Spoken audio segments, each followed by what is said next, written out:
Since we're talking about toxic and unhealthy relationships, I think it's really important to talk about a form of a psychological abuse, which a lot of mental health professionals miss, and a lot of victims themselves feel very confused. Abuse to us means most likely verbal form of aggression, yelling, screaming, shouting, and then there is physical abuse, which is very evident. Marks on the victim's bodies, throwing things, threatening with weapons. This is all a form of physical abuse, and again, it's very visible. There is proof. Mental health professionals don't question it, and neither does the victim. We encourage this victim to make phone calls, to call National Domestic Abuse Hotline, or if it's involvement of children, we usually call Child Protective Services. And there is kind of an abuse which is very confusing to the victim. The victims themselves quite don't understand this abuse. This is a psychologic abuse. It's an extreme form of an abuse, and it's so detrimental and devastating to the mental health of the victims.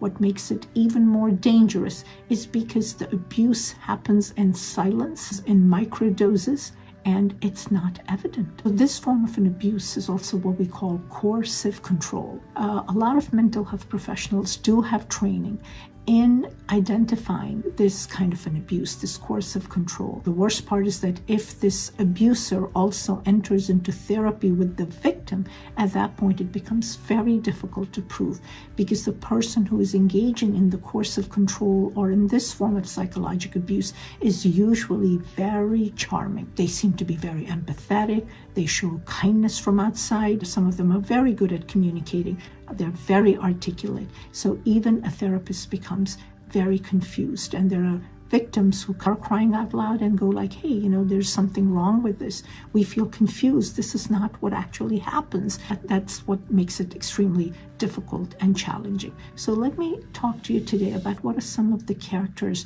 of this hidden abuse or this coercive control. So it could manifest in different ways. It could be just very subtle criticism, very subtle humiliation. From outside, it really is not evident, but this happens, behind the closed doors. There is belittling, doubting one's capability. It's also as subtle as stopping a spouse from working. This kind of abuse really thrives in isolation. So they create a condition or an atmosphere where the victim starts distancing themselves from their family of origin or their friends. And once they're isolated, then it becomes easy for this abuser to control them. Now, usually the abuser or perpetrator is struggling from some form of a mental illness. It could be narcissism, a narcissistic personality disorder. It could be psychopathy.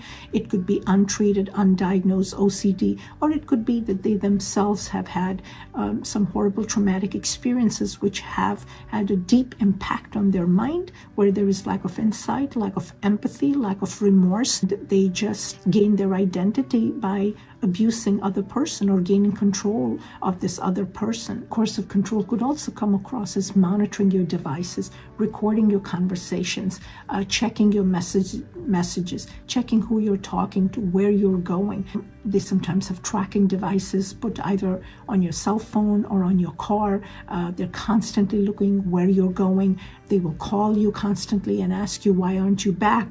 Where have you been? Who are your friends? It could also be a form of a financial abuse, where the perpetrator will have all the passwords. You don't have access to the passwords. You may not have access to the bank accounts, or he or she may give you just a small amount of money to spend and take control of the rest of the savings, hide financial information from you. They will make transactions and you have no idea. They may make purchases, or you will be constantly reprimanded for overspending. Why is the grocery bill so much? Why did you spend money on the kids? Why did you get this expensive dress? Do we really need it? We don't need this. You just catch yourself being very anxious and constantly walking on the eggshells around this person. You go like, why am I feeling like that? He or she has never yelled at me. He or she has never raised a hand on me.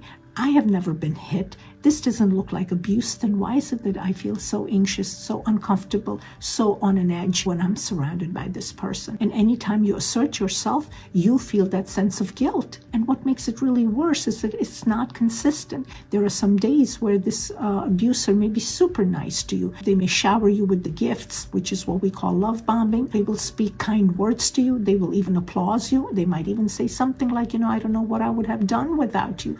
I just love you so much. You're my rock. It's very confusing because they may verbalize something, but their actions speak something else. And there is this subtle aggression, this subtle control you feel. You're afraid to make a decision. You're afraid to make a choice. You learn to just fawn. You learn to just be quiet and keep the peace. Very confusing state to be in. And what's most interesting is that anytime you start setting up boundaries or you assert yourself, you will notice the abuse escalates and they will take you through what we call guilt trips. Your assertion will be met through like, here I am working day and night hard for our family, and I just see you don't trust me. You have some trust issues. I don't know what I can do to gain your trust. I don't know what else I can do to make you feel loved and belonged. And then you start second guessing yourself and you start feeling guilty, and then you're the one who's apologizing. Coercive control can also present as a form of a sexual coercion or sexual control. They will very subtly pressurize you to have sex, make you feel guilty if you say no. Sometimes they can also use religion is one of the biggest tools they use in order to gain control. They will use religion to guilt trip you. For example, I've seen in many South Asian communities, many times, this is propagated, that once you're married, then you cannot withhold sex from your partner. You cannot say no if your partner wants sex, and then you're left with feelings of guilt, and then you give in.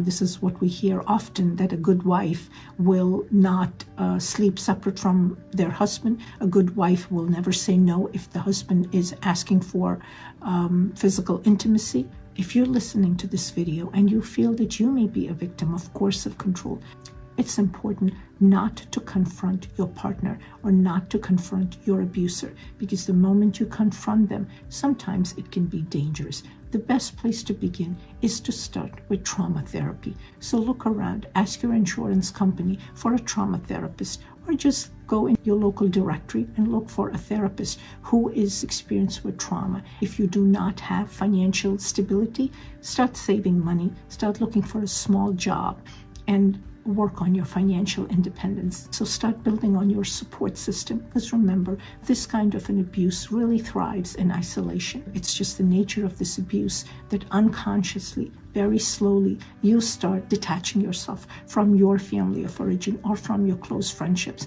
The abuser just becomes your entire world, and this abuser loves that. Start rebuilding your support system, whether it's through your children's school or a local church. Start spending time alone. Go for walks in the nature or join a local gym if you can. Go out for a lunch to a local restaurant and eat alone. Also try to educate yourself with the local laws.